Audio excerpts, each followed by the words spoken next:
Časi so težki, denarja je vse manj, ni presenetljivo, da nekateri niti ne vedo in to dobesedno, kaj sta to božičnica ali 13. plača. A veste sploh, kaj je to? Ne. Ne veste? Ne, res ne vem. Sam študent, tako da zame nič ne obstaja. Spet drugi o decembrskih priboljških lahko le sanjajo. To je utopija zaenkrat. Letos ne bo nič. Ma kaki? Se še dopusto ne dajo. Ja, to je novodobno sužnjelastništvo.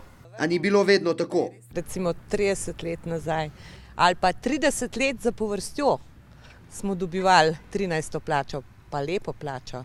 Zdaj pa celo v državnem HSE, kjer so redno dajali božičnice ali 13. plače, teh letos niso izplačali. Tle se pričakuje tudi od pogodbenih partnerjev, da bojo razumeli, da so se stvari pač v skupini zaostrile. A sindikati se ne dajo. Tudi letos so direktorje podjetij pozivali naj izplačajo božičnico ali 13. plačo. Vse preveč jih je dobičke namesto v razvoj prelivalo v lastne žepe.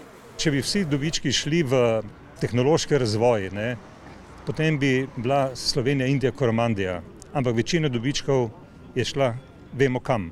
No, Mateja Mikec iz Interseroha ni takšna direktorica. Svojim zaposlenim je izplačala maksimalen regres, jih nagradila z darili, spomladi pa jim bo dala še 13. plačo.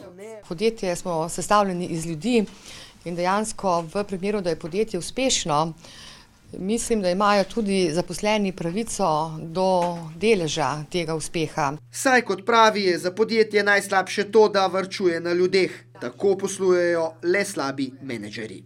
Dolgoročno verjetno.